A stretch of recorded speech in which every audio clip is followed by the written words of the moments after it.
પણ એ તો આપી દીધું છે, કોઈને વાંધો હોય છે તેજાભાઈ એમને આપી દીધું છે. જે પ્રમાણે એમણે કીધું કે શિક્ષણમાં એમને લાભ નથી થઈ રહ્યો, કેટલોક જે પ્રમાણે કહી શકાય કે લાભ જે મળવો જોઈએ તે બીજા સમાજને મળે છે એ લાભ નથી મળી રહ્યો. ત્યારે જે શિક્ષણનું જે પેકેજ એમણે જાહેર કર્યું છે રાજ્ય સરકારે, જે ઇકોનોમિકલ આપણે વાત કરી રહ્યા છો બેકવર્ડની, એ જાહેર કર્યું છે સરકારે, જે પેકેજ જાહેર કર્યું છે પેકેજની દ્રષ્ટિએ તમે જુઓ કે બીજી દ્રષ્ટિએ જુઓ, કેટલા યુવાનોનો સમાવેશ થશે, કેટલાને લાભ આપશો તમે?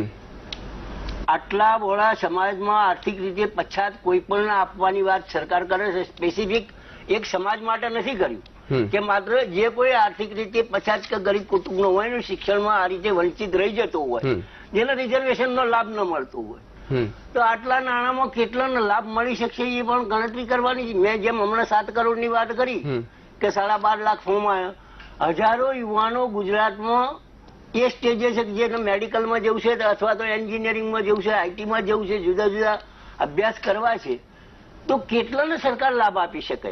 એટલે આપને ખરેખર એવું લાગે છે કે પાટીદારોને અન્યાય થઈ રહ્યો છે? કોણ? આપને ખરેખર એવું લાગે છે? આર્થિક પછી પાટીદાર સમાજના મિત્રો પણ એમ કે છે કે સરકારે, કોંગ્રેસને એમને સમર્થન આપ્યું કે આર્થિક પછાત વર્ગના જે કોઈ પરિવારો હોય, પાટીદાર સમાજની હું વાત નથી કરતો, બ્રહ્મ સમાજ હોય, ક્ષત્રિય સમાજ હોય, પાટીદાર સમાજ હોય, ભાવસાર સમાજ હોય કે અન્ય સમાજ હોય, જે કોઈ મોદી સમાજ હોય, મોદી સમાજ તો સમાવેશ થઈ ગયેલો છે, અન્ય સમાજો જે હોય એમને સરકાર, અને અમે તો હું તો એમ જાહેરમાં કહું છું કે સરકાર બાકીની બધી અનામત આપી દેતી હોય તો પછી બાકીના સમાજને જે કરવું છે કરશે. જે સમાજ માગણી કરે છે ને એનો સમાજ ને સરકાર વચ્ચેનો સંઘર્ષ છે, એટલે આનું સમાધાન, સમસ્યા હોય એનું સમાધાન હોય જ છે, અને સરકારો લાવતી જ હોય છે, સમાજ પણ લાવતો હોય છે, એટલે એમને સામે સામે એમને સમાધાન કરો. મારા હાથમાં હોત તો હું આ સમાજને સમજાવીને રસ્તો કાઢી નાખો. જો મને 4 મહિના 6 મહિના ધારાસભ્ય બન્યા વગર સીએમ તરીકે બેસાય છે, મને બેસાડે તો હું બધો જ રસ્તો. એ અંગે પણ આપણી ટિપ્પણી માંગીશ, અને શું ખરેખર પાટીદારને અનામતની જરૂર છે તે અંગે પણ આપણે ઓબીસી આગેવાન તેજાભાઈ પાસેથી યોગ્ય પ્રતિક્રિયા લઈશું. હાલ સમય થયો છે એક બ્રેકનો.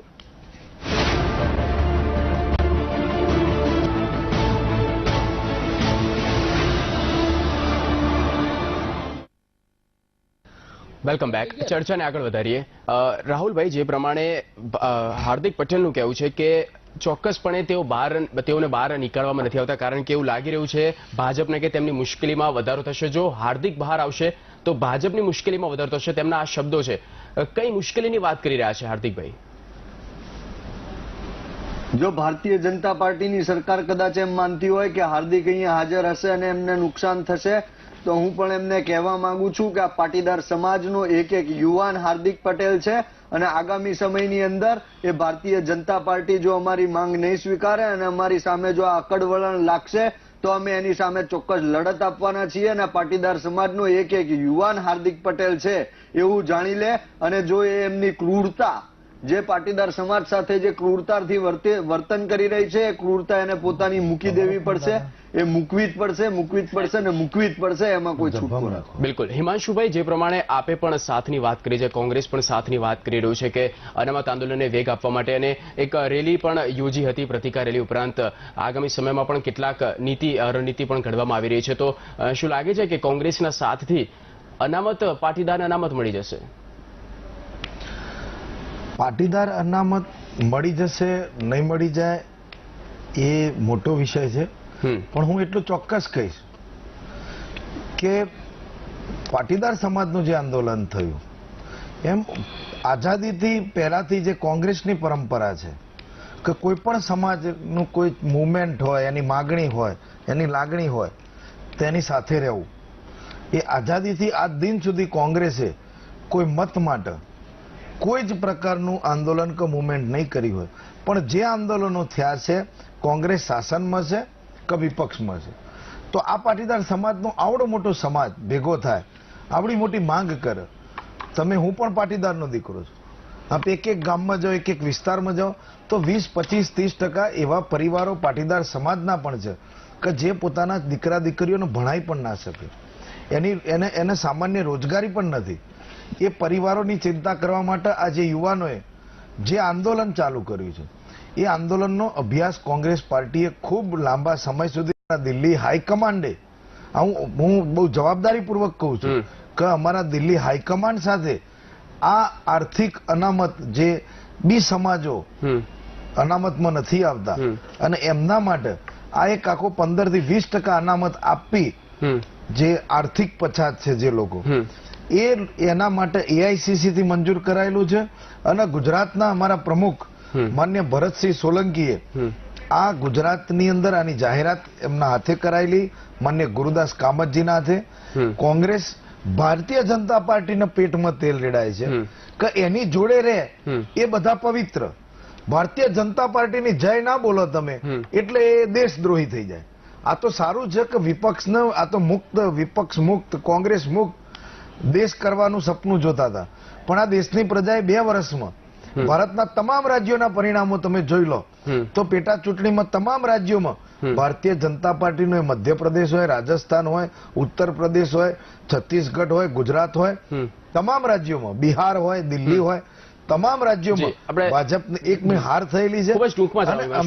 અમે આને કોંગ્રેસે આંદોલનને ટેકો કર્યો છે. પાટીદાર સમાજનું આખા 2 આંદોલન છે, પાસ દ્વારા ચલાવી રહ્યું છે, એસપીજી દ્વારા ચલાવી રહ્યું છે. એ ઇન્ડિવિડ્યુઅલ સામાજિક ક્રાંતિથી બનેલા આંદોલન છે. ભાજપને તેલ રેડાય છે, કોંગ્રેસે આંદોલનને સમર્થન આપ્યું છે. એટલે કે કોંગ્રેસ આંદોલનને ચડાવે છે, અમુક નેતાઓ કોંગ્રેસના જોડાયેલા છે. અરે ભાઈ તમે તો કહેતા હતા કોંગ્રેસ હજી પણ અમે કહીએ છીએ કે 2 વર્ષ છે, તમે પાટીદારોને તમારા જોડે લઈ લો, એમની માંગણીઓ પૂરી કરી દો, અમે તમને સમર્થન આપીશું. બિલકુલ, એટલે કોઈ મતનું રાજકારણ અમારે નથી રમવું. જી ચોક્કસથી કહી શકાય સમર્થન કોંગ્રેસ પાટીદારને ચોક્કસ આપી રહ્યું છે અને અન્ય સમાજ સાથે પણ કોંગ્રેસ ઊભું છે, વિપક્ષ તરીકે તેમની જવાબદારી નિભાવી રહ્યું છે. આ ચર્ચાને આગળ પણ વધારીશું એક બ્રેક બાદ. 21 સ્ટાન્ડર્ડ કંપનીના અને દરેક પ્રકારના પંપની વિશાળ શ્રેણી, મજબૂત તેમજ શ્રેષ્ઠ ક્વોલિટીના પંપ, અને તે પણ વ્યાજબી ભાવે. એગ્રોસ્ટાર.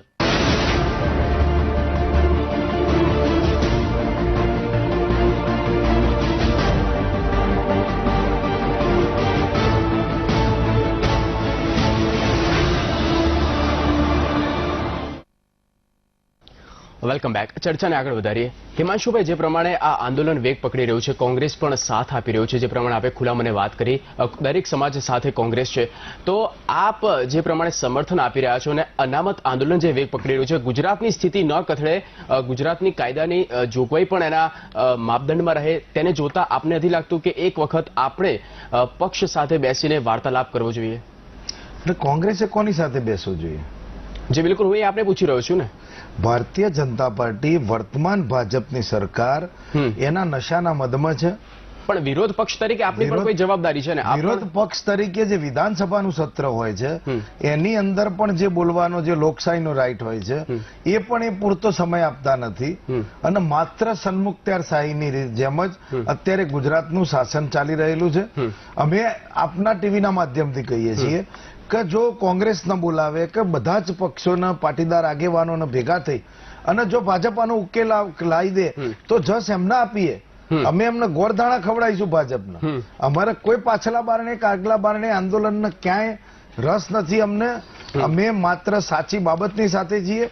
ભારતીય જનતા પાર્ટીને હું વીટીવીના માધ્યમથી વિનંતી કરું છું કે આપ આંદોલનનો સુખદ ઉકેલ લાવી દો.